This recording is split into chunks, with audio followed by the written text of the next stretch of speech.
knowing that this Model Y from 2022 is $80,000 with everything added into it, how are you managing to afford this? How are you paying for this?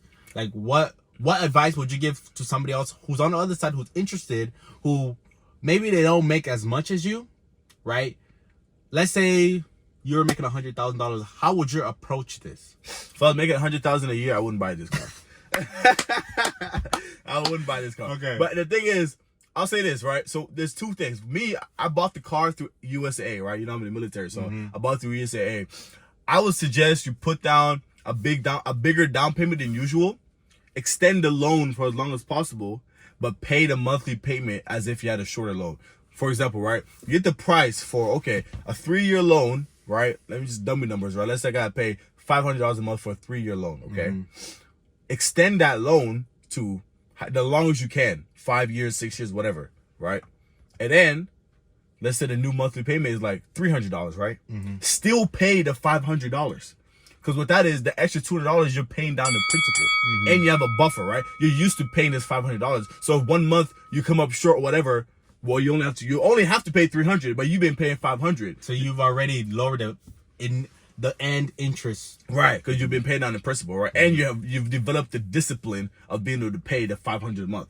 Okay, so and that's number one. Number two, don't forget about insurance. Okay, like I said, I have USA insurance, but Teslas are also the safest vehicle. So I couldn't tell you how many discounts I get just for safety discounts, right? So how much do you pay for insurance for this car through USA? So 180. What? Yeah. My friend, he had insurance for like 5 years. He pays like $300, and why was 180? Just because of all the safety features, and so that's what Tesla quoted me, and that's what also USA quoted me as well. They both quoted me that. But Tesla has a feature where it gauges your driving. So if you're a reckless driver, the premium goes up, and if you're a safer driver, wait, so it saves everything you're going through. Yeah. Isn't that so like invading your privacy? No, so you can use it. You can, if you use Tesla insurance, you have to use that. Okay. Yeah. So it can go as low as like, I think $100. It can go as high as however reckless you're driving. Right. We're not gonna talk about what my current premium is though, because you know it be going up and down sometimes. So how much do you pay a month for this car?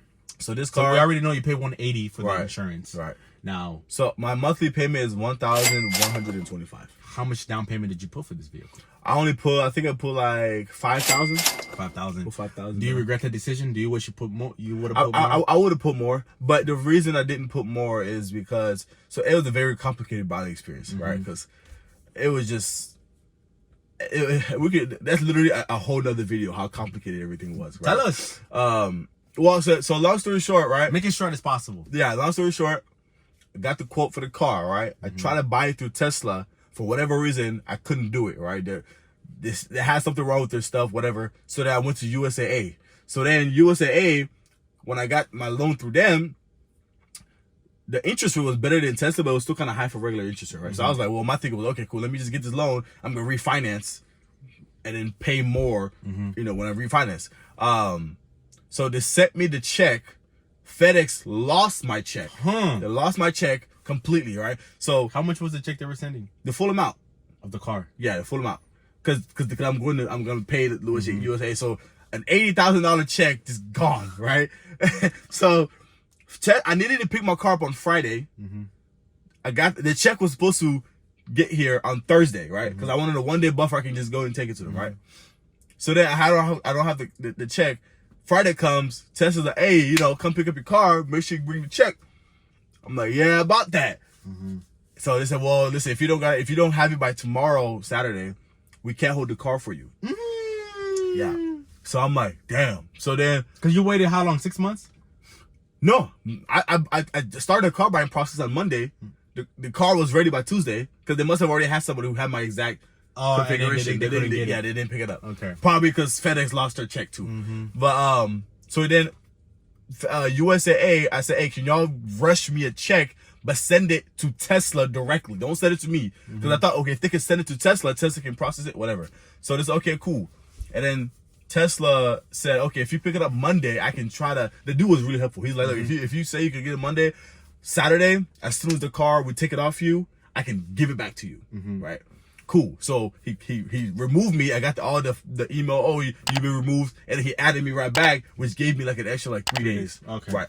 So then Monday, nothing. Right. FedEx. I mean, I don't know why I used them again, but I called them. They said, "Oh, we looked around, we looked everywhere, could not find it." Cool, whatever. I don't care about that. The new check. What's the status? They didn't know. Had no idea. Right. Tuesday, I get that alert. Tesla received my check. FedEx has no idea where the check's at, but Tesla got it. Okay. and that's all I cared about. Right. And then 2 weeks later, after I picked up the car, FedEx said, "Hey, by the way, yeah, we found your check. You still need it?" Yeah. So what did you do to that check? You just trashed it? I said I don't want to see it. Just throw it in the trash. They can't cash it anyways because it's Already cashed. Well, yeah, it's in my name as